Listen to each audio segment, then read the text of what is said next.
All right, it's time to talk with our featured guests, Tiffany Wuebben and Dr. Bill Trout. Thank you guys so much for tuning in. How's everybody doing today? Fantastic. Excited to Wonderful. be here. Wonderful. Now, Dr. Trout, if you can kick things off by telling us a bit about your practice, who are you serving and what are some of the unique things you're doing for your patients right now?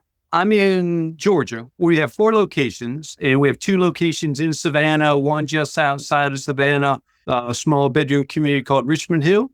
And then I'm actually practicing out of our location in Jessup, Georgia, which is about an hour and a half outside of Savannah. So that's a smaller blue collar rural community. And so I've been coming here for about 14 years. So I'm here typically on Monday, Wednesday, and occasionally on Tuesdays, which today's the day. But I've been in practice 35 years. And as I said, we've got 4 locations and we've got a group of associate doctors with us. And we're just wide open, trying to keep your head above water and take it day to day. Yeah, no, amazing. So, real quick, you have 4 practices. How many associates do you have? We've got the equivalent of 5 associates with us now. And so we've had one that's recently retired a couple of years ago and 2 that have moved across the country. So we've got 3 young doctors that we brought in as of this past summer. One graduated 2023 and then 2 graduates from 2024. Good people, but like we all, they're new into the dental world and just trying to get them acclimated, get them up to speed and make it happen. Awesome. Okay. And now you mentioned trying to keep above water. So, real quick, are all practices thriving or are there some that are wishy washy? 2 of our offices are almost satellite offices, and the 2 offices that are satellite offices are the ones that are in Savannah. So those 2 offices, one is open 1 day a week, one is open 2 days a week. One was a startup de novo practice, and one was a practice we acquired. But because of retiring doctors and other challenges, we scaled back. So most of our emphasis is on our 2 primary locations, one which is Jessup, where I am today, and the other is Richmond Hill. And so both those practices do really well. Got incredibly good patient flow. Between the 4 locations, we probably see in excess of, I'm going to just give you a quick number, we probably see in excess of 175 new patients a month with no marketing whatsoever. So we're fortunate and extremely blessed with that. And as far as our patient base, I know that was a question you had earlier, we're probably maybe a 65-35 PPO fee for service spreading. And I grew up fee for service, so I didn't deal with insurance at all as far as preferred provider. And with the 4 locations, we felt at one time I wanted to expand and go to 5 and 10, 25, 50 locations. So we felt we needed to be involved with insurance companies. So we jumped in and regrouped and done some things differently than we did initially. But even though we're involved with a lot of different insurance companies, we function under what's called a TPA, a third-party administrator. And within that, we're able to get a good fee schedule. One is Carrington, one is Connection Dental, one is Dentamax. And so those 3 TPAs are good fee schedules. And within that, you've got a group of dental insurance companies that fall under those TPAs. And so it made it a little easier and streamlined. So even though we're in there with a lot of insurance companies, we really only have to deal with those 3 entities. Okay. So then if you can let us know, what's been one of the biggest factors for your growth, whether it's new patients or just in general profits? Probably new patients. There's a value per new patient that we calculate and our location in terms of that value. But really what we emphasize more than anything else is just taking care of the patient, quality of care, creating that experience, trying to find out what they want, give the patient what they want, and focus on what their primary concerns are. So even though we've been in practice for a while, the biggest challenge we have is, as most practices, just the team. We've got an incredibly good team, but unfortunately, transitional team members are a part of life now. So that's the biggest challenge we have right now. So most new patients, does every single new patient, if you can walk me through just real quick, a system of, do they go through hygiene or do they immediately go through you? How does that work? The way we have it now, as a new patient walks in, once they complete all the documentation, paperwork, and everything else, we have what we consider a 4-phase experience. So we'll give the patient a tour of the office. We'll walk around. We'll show them the office itself. We'll introduce some team members. And then they typically will see the hygienist initially. So once a hygienist sits in with that patient, they'll go through and they'll determine the periodontal status of the patient, whether the patient's come in from another office and they're typically the 6-month recall or continuing care, or whether or not it's been a while since they've had any dental treatment.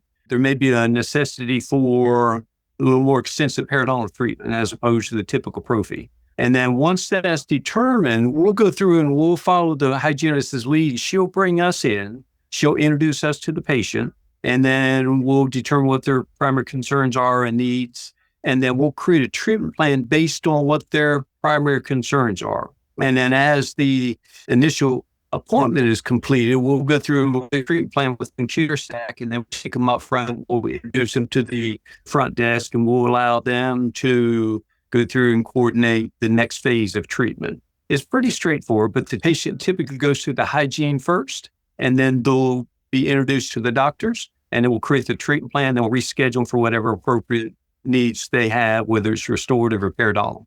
One of their main first point of contacts is hygiene. So, yes, real quick, Dr. Trout, how important is hygiene in your practice? Like any practice, hygiene is the foundation of quality of care. So a lot of times patients, because of where we are, we're fortunate to see a lot of patients that have a lot of dental needs. And so a lot of them may come in with a broken tooth. They may come in with a little bit of a pain in the lower left quadrant. They may come up with a little bit of swelling or things like that. So we have a lot of opportunities to take care of a lot of emergency-based patients. And so once we address their emergencies, our goal is to shift them into that hygiene continuing care protocol. And so once that's established, then we'll create our treatment plans from that point. Once we take care of the patient, their primary concern, whether it's pain or swelling or broken tooth, whatever it may be, our next goal is to shift them back into the hygiene area, just so they can take care of the periodontal concerns. Gotcha. So enter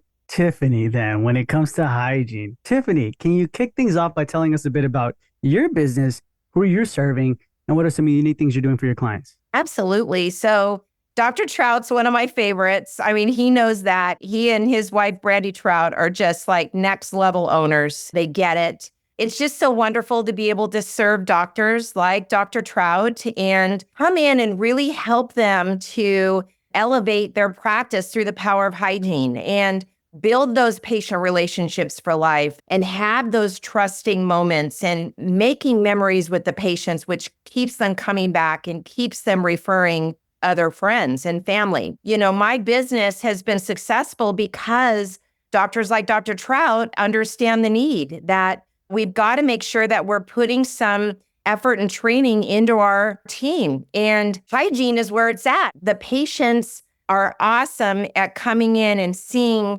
their hygienist continuously. It's a high touch point department. So when you can build that trust and you build those relationships, what happens is they continue to come back.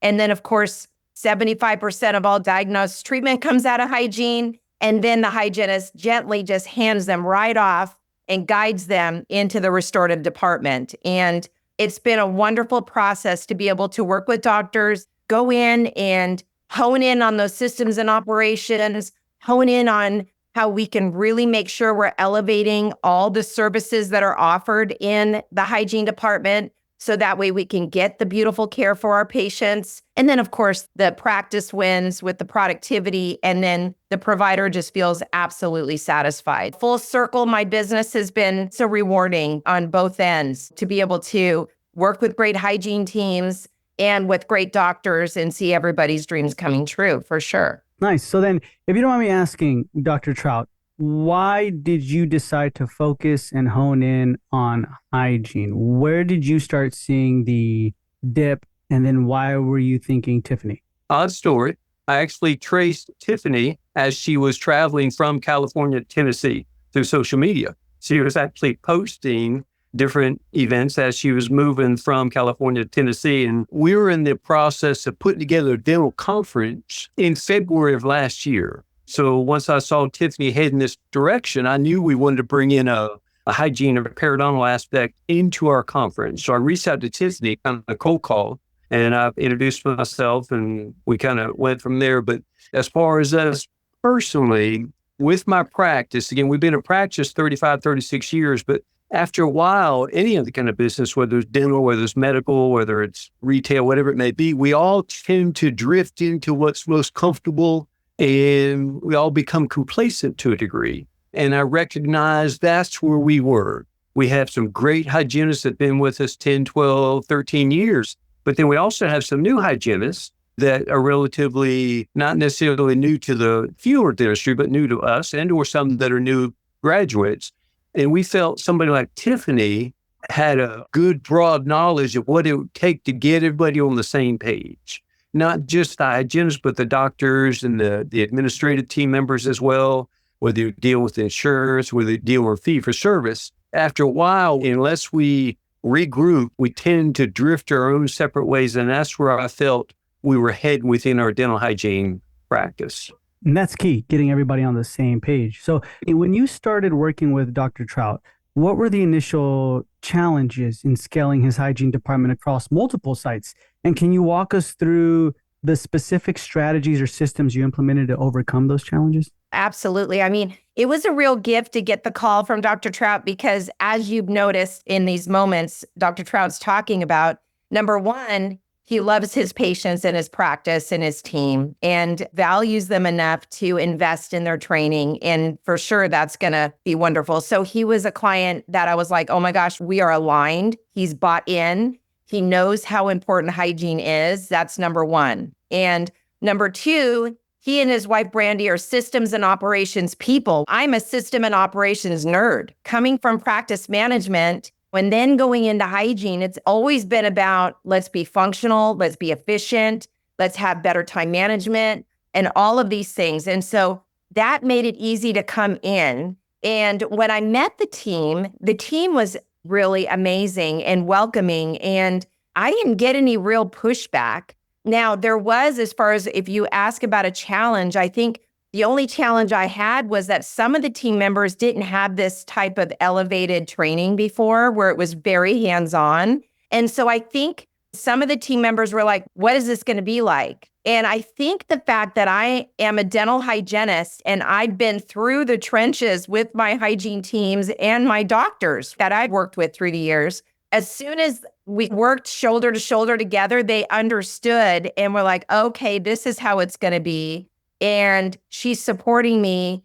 You know what? I'm going to run with this. And so every time we met, and for Dr. Trout's team, we got on a 2-week. So every 2 weeks we were meeting. And then I would meet with the hygiene lead every single week. And then also meet with management once a week. And if they needed more, I would do more. I remember at one point, Dr. Trout reached out to me and said, hey, can you do a video for our front office on communications on how to save an appointment and confirming appointment? And I said, oh, I already have it done because I already utilized that with my other practices. And so I sent that little 10-minute video out to their front office team.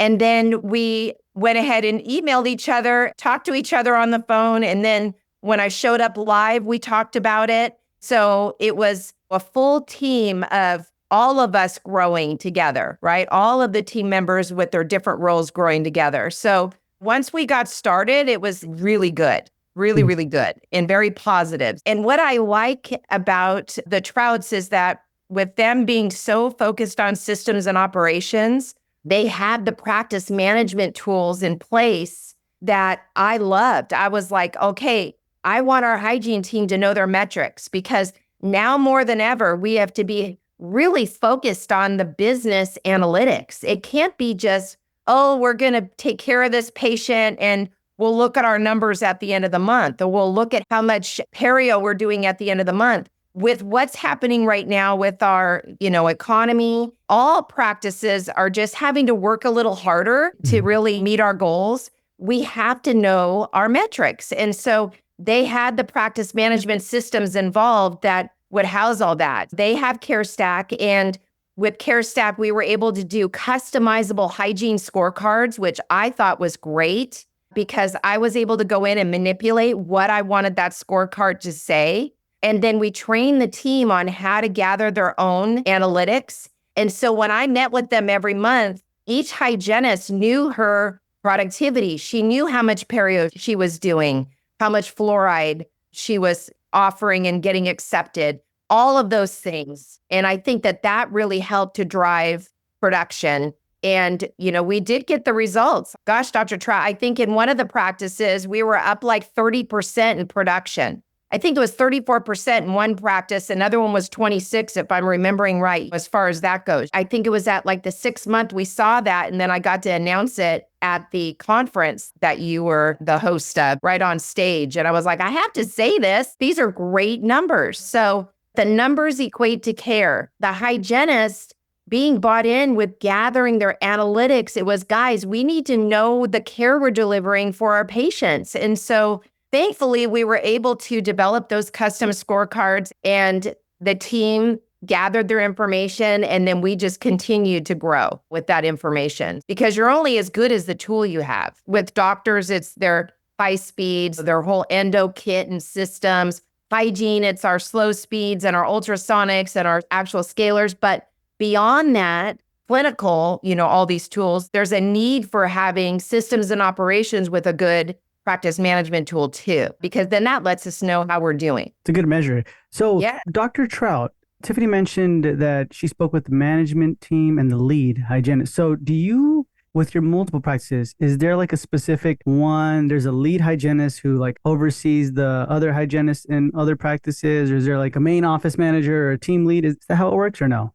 Our dental hygiene team lead is actually here today. She's filling in for somebody that's out, but she's been with us about 10 years. So she's been able to take on, and she enjoys taking on the responsibility of helping the other hygienists understand what they can do to create not only a good experience for the patient, but also create a profitable, productive schedule without being too stressed.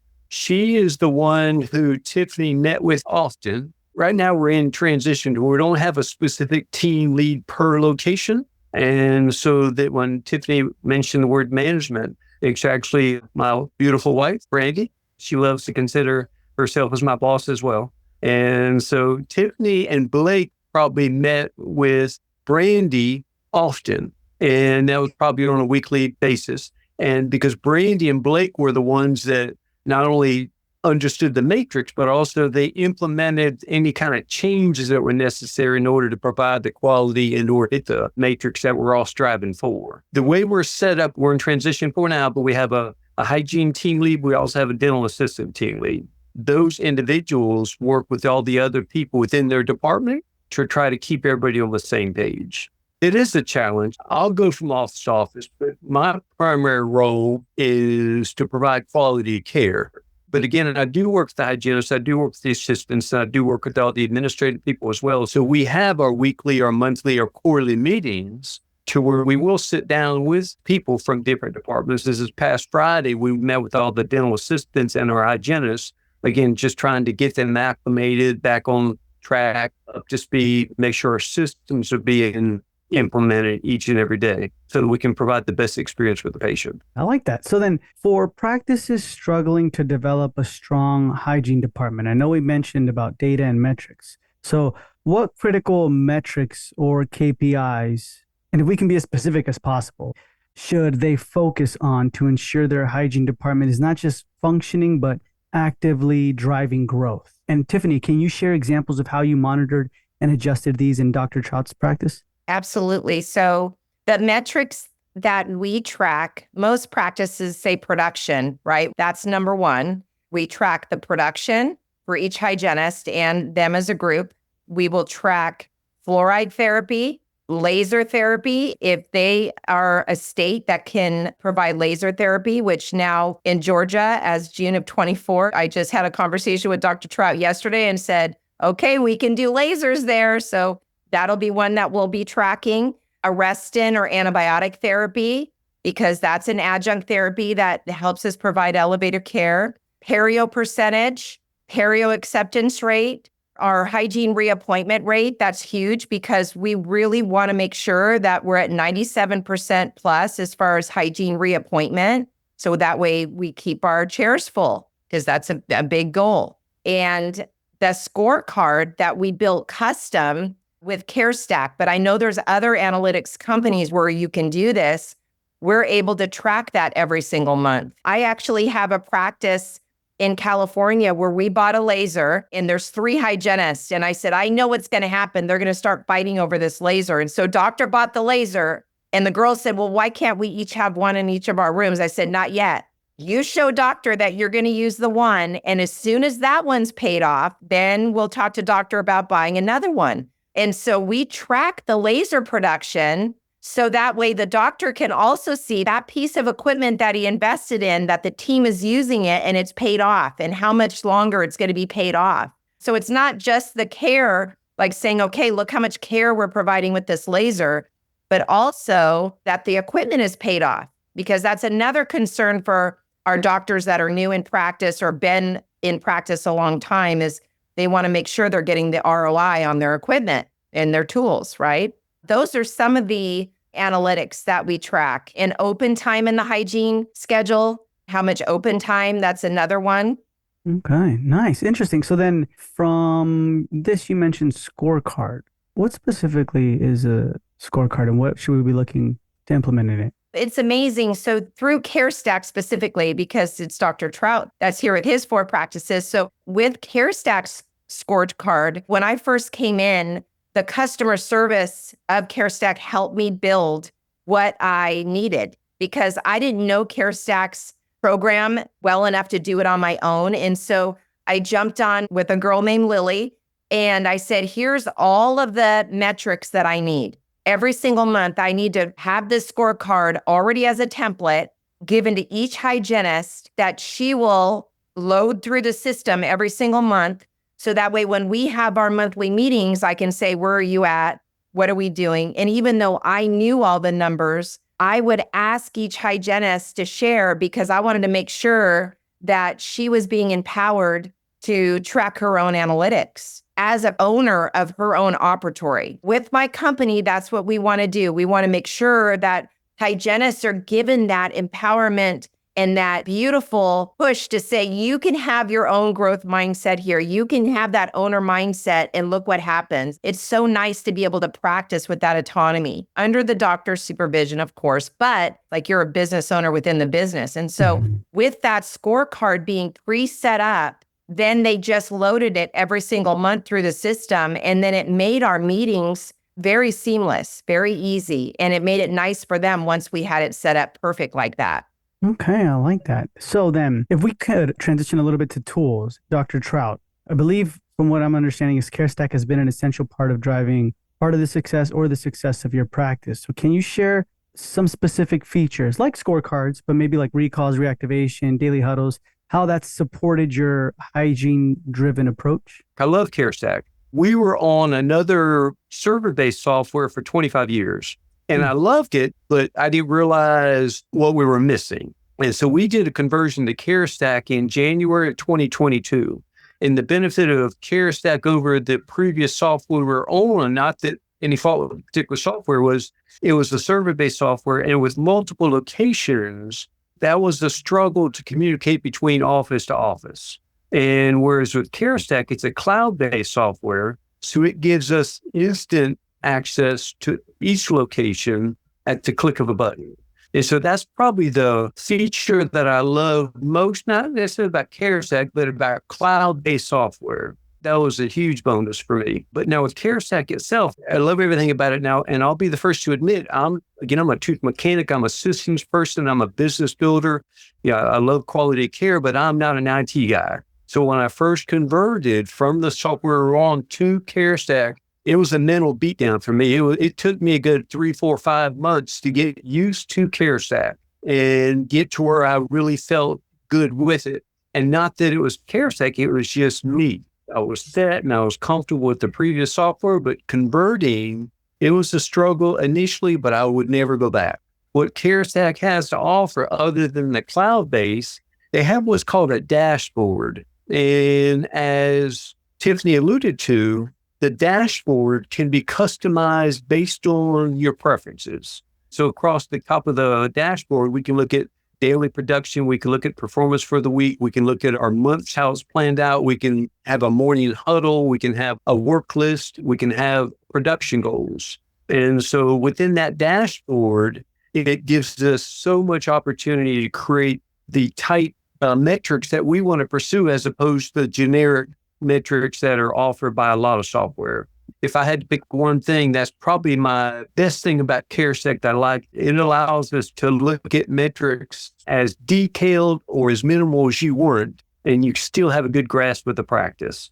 As I said, quality care is always the number one focus, but the business of dentistry is a close number two. And with CareStack, it allows it to look and analyze the business aspects. I love that. So, Tiffany, from your experience with Dr. Trout, what is the first step a practice owner should take to begin strengthening their hygiene department? Number one, it's always the leader, right? That has to get bought in and ready. And so when I sit down with the doctor and we do a strategy session and discovery of what are your goals and where are you at today and where do you want to be tomorrow, I'm asking these questions like, okay, are you ready for this? Because we're going to come in and we're not just going to give our advice and leave. No, we're integrators. So we're going to come in and we're going to really start to hone in on all the beautiful things that you already have going on in your practice that we can elevate and bring to the forefront, but also hone in on the areas that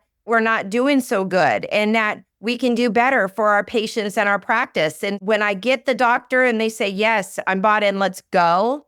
That's step one, that we're aligned in the vision and the mission. And then moving forward, it's a partnership. I'm always a phone call away. And Dr. Trout and I have had many weekend calls back and forth. And you really start to become friends in this because you have a common goal, you're working towards it. And that partnership, that friendship is just absolutely expanded. And then from there, you just continue to hone in on certain areas that we need to focus and make changes and just fine tune our skills and continue to grow. Interesting. So the first step would be to solidify the goal, be specific about your goal? Yes. Sit down and solidify the goal for the practice, the goal for the doctor, and make sure that we're aligned in our approach and that they're okay with, here's what I'm proposing. And some doctors, we finesse it a little bit. Like Dr. Trout, he has a hygiene lead and she's amazing. Her name is Blake. And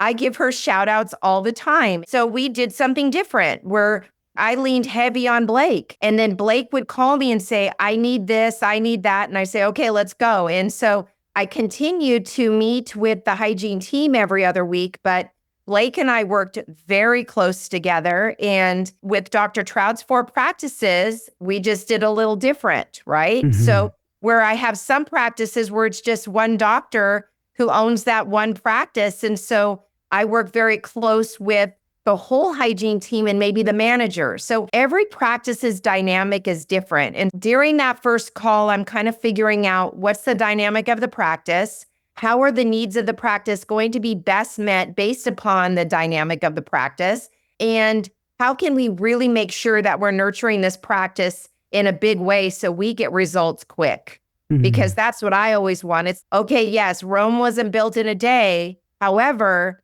we want to make sure we're hitting our strides. So that way the team gets those kudos and then they continue to want to do more and be more because they're feeling the success and they're loving it. But it really does start with a good first talk, right? To solidify it. Awesome. So then, Dr. Trout, what common mistakes do you see owners make when they attempt to grow this part of their practice, the hygiene department? I think the easiest thing for most doctors to do is be hands off. They're looking just to pass the buck. So I think that's probably the biggest mistake a lot of doctors do because they recognize the value and the gift that Tiffany is and what she can share with the team. And so they take the approach that Tiffany's got this, I can go focus on something else. But as she said earlier, it's got to be led by somebody. So you've got to have a leader within the practice. You know, we're fortunate and blessed enough to have not only Blake as our team lead, but my wife as well. But I think if a young doctor is trying to grow the practice and he does nothing more than just getting Tiffany engaged and involved, and he doesn't understand the matrix and understand the why behind every decision, I think that's probably the biggest mistake that I made as a young doctor. But also I think when young doctors, they're quick to pass that responsibility to someone else so they don't have to deal with it. So I think that's probably the number one if I see. So with me, I've been in practice for a while, so I'm hands-on across the board. I may not have time to do everything, but I'm always eat, drink, and sleep dental, whether it's take care of the patient, the experience, or bringing a new team member. And again, we've got some good people that take on a lot of responsibility that I don't have to deal with, but I have a good understanding of what's going on behind the scenes.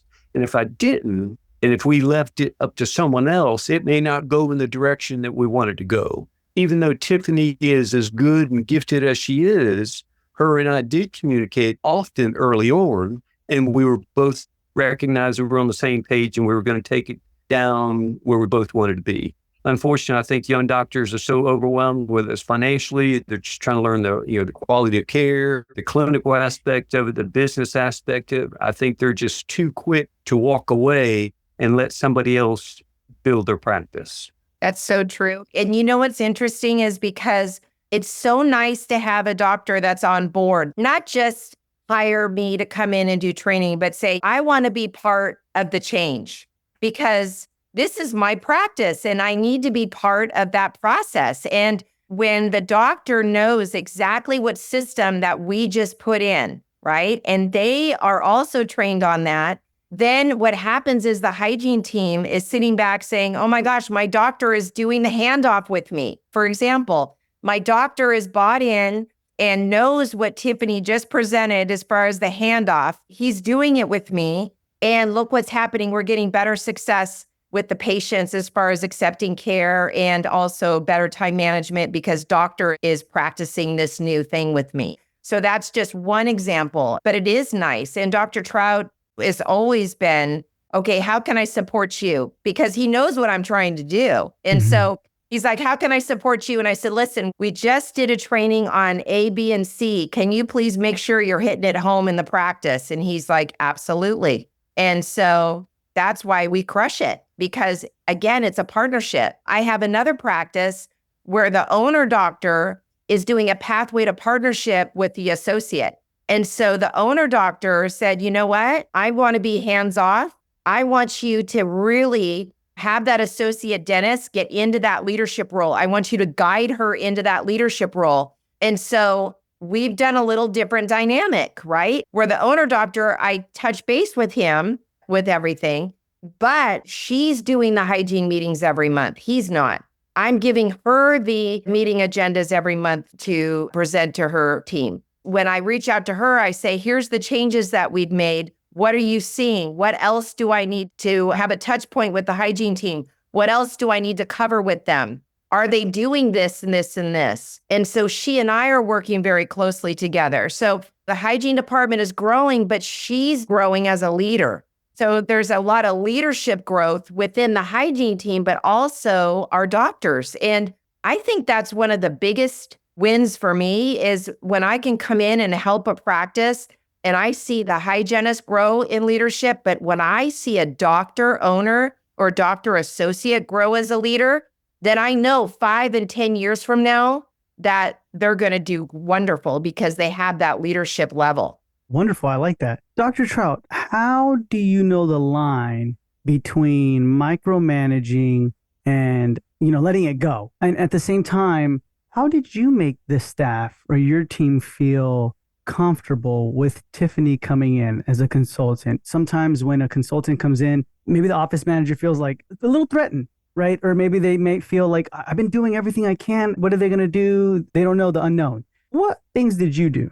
Good point. And it's one of those things, I think experience was a huge benefit for me. But Tiffany and I were actually talking yesterday, and again, I'm a University of Georgia Bulldog, diehard dog fan, but Nick Saban is the coach, Alabama. He was the coach. Whenever Tiffany and I talked about yesterday, and there's a quote that he has, he said, high achievers, does not get along with mediocrity. They don't function well with mediocrity. And mediocre people don't like high achievers. When you look at that, you try to understand what he's saying is, for me, I'm always on go. The biggest challenge is to recognize that not all of my team members are on go at 7 a.m, even though I am and Tiffany is, and a few other doctors are. So that was my biggest challenge. So when we talk about micromanage versus what can we let loose of, if I had it my way, I would micromanage everything because that's what's within me. But then you've got to also recognize that you don't have time to micromanage everything. So you do have to empower and trust. You have to put your faith in someone else to do something to help you achieve the goal that you're trying to achieve, because we can't do it all. But as a young doctor, we're arrogant. We think we can do it all. And then we hit that wall. We hit that burnout to where we're at it 95 miles a minute. We hit it for 2-3 years, and all of a sudden we slam it up the wall and we're done. I've been there. We're done with dentistry. We're done with hygiene. We're done with whatever. And so we've got to figure out a way to let loose, empower others to help us pick that ball up and run when we can't run with that ball any longer. And so with me, I recognize that over the years, I can't micromanage, even though I want to, even though I may know how to do it better in my arrogant, selfish way. I know I can't do it all. And so I've got to surround myself with at least somebody that has that sense and that drive and that desire to constantly do well and to constantly improve and learn something new every day, to learn and grow. That's the challenge. I've got to surround myself with those type people so I don't have to micromanage. That's interesting. And can you repeat the quote again? From Nick Saban? Yeah. I'm the king of quotes either. Some I've said so long, I think I've created them. But Nick Saban says, again, he may not use this word. He said, high achievers hate mediocrity. Mediocre people can't stand high achievers because they're threatening. Mm-hmm. Achievers think everybody should think and function like they do, but they don't. So that becomes frustrating for a high achiever. Whereas mediocre people are content, they're complacent, and they don't want to be constantly surrounded by high achievers. And they may not have a desire to ever be a high achiever, and that's okay. I think both need to recognize that other personality, that other person, so that you don't draw that wedge between those two extremes of that personality.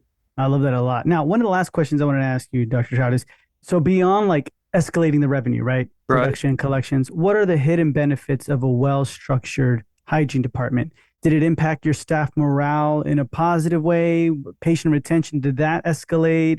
Did the overall workflow in your practice flow much better, or was it all kind of the same and only just revenue generation?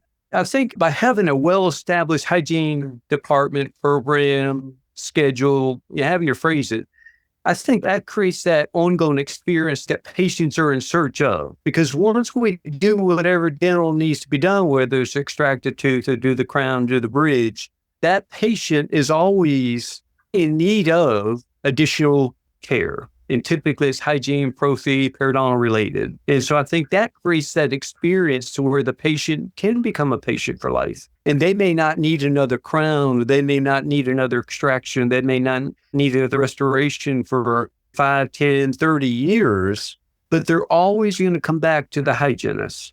And they're always going to come back and they want to see the same hygienist and they want to have that same experience. They want to have that same relationship. And as Tiffany touched on earlier, because we're in a transitional field of dentistry, we do go through a lot of team members. We have a lot of team members been with us for a while, but we have a transitional group of team members as well. But what helps us is the consistency of the systems.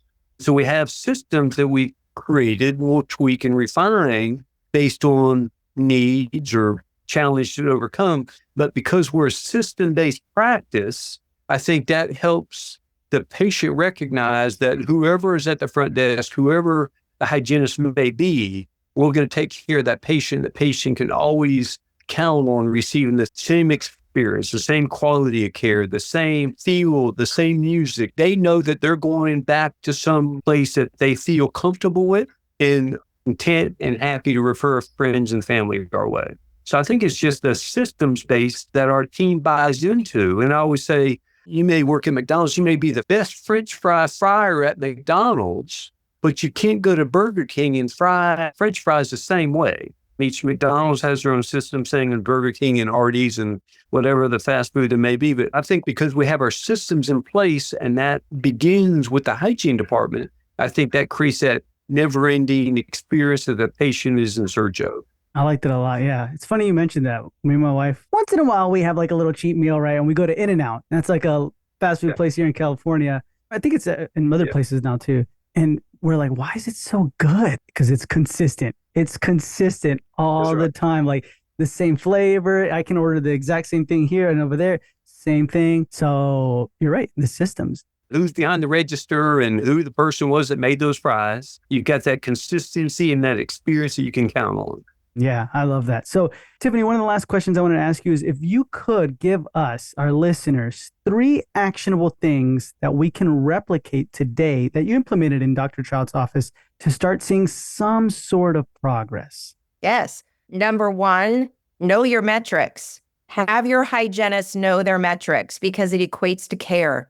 That's number one. If you have your fluoride percentage, you know exactly how much fluoride you're providing for your patients. If you have your perio percentage and you're at 8%, like a practice that I talked to 2 weeks ago, oh my goodness, we've got some work to do because we really should be 30% plus, especially with an older demographic practice. So number one, knowing your metrics. Number two, taking the time to have those hygiene team meetings with your doctor. So that way we can establish calibration, perio assessment, perio protocols. A lot of times, like when I wrote my book, I went and tempted over 100 practices who did not have an established perio protocol. And even as a guest hygienist, they didn't present to me what their perio protocol was. And most of the time told me, don't even worry about perio charting. So having the doctor's perio assessment protocol and perio protocol and having that meeting every month to discuss that so everybody's calibrated and on the same page would definitely be number two. Number three, know that you're a customer service business who happens to provide dentistry. Mm-hmm. So when you think about your business, if someone comes to you and says, well, what's your business? It's, oh yeah, I'm a dental practice. No, you are in the customer service business who happens to provide dentistry, meaning you lean on hospitality-based care. When you lean on those patient experiences, make those memories with your patients, which your hygiene team is gifted at doing, that's how you gain the lifetime patient. That's how you get the 5-star reviews. And that's how you continue to grow and build. It's a domino effect when you lean on that. Wonderful. So know your metrics, take time to have a hygiene team meetings with the doctor, and then know that you're a business that's a customer service business. I like that, how you said it, hospitality-based care. Awesome. Wonderful. So thank y'all so much for being with us. It was a pleasure. But before we say goodbye, Dr. Trout first, if you can let us know where we can find you. Probably the best way to reach me, and I certainly don't mind. My personal email is under Trout, like fish, Trout, and then T as in Tom, C as in cat, D as in dog, at msn.com. So it's Trout, TCD, at msn.com. And then my cell number, 912-665-2792. I rarely, if ever, answer the phone, but send me a text. If I can help anybody in any way, I will follow back up and do what I can do to make something happen. Awesome. Wonderful. And that's going to be in the show notes below. And Tiffany, where can people find you? So at thehygienepreneur.com is my website. We've got a lot of workshops and things going on that people can reach out and get involved with, a lot of webinars and one-on-one training, of course. My email is tiffany@thehygienepreneur.com. And also I want to gift the PDF version of my book, Hygienepreneur, to all of your listeners. And so I'll make sure that you get the QR code for that so they can download that. And there's a lot of resources in this book, different communication techniques, practice management strategies, a lot of information to grow your hygiene department as soon as you read it. Chapter 1. Awesome. Awesome. So that's going to be in the show notes below. And please make sure to download the book. It's going to be amazing. And Tiffany and Bill, thank you so much for being with us. It's been a pleasure. And we'll hear from you soon. Thank you, Michael. Thanks, Dr. Trout. You're the best. Y'all take care. Bye-bye.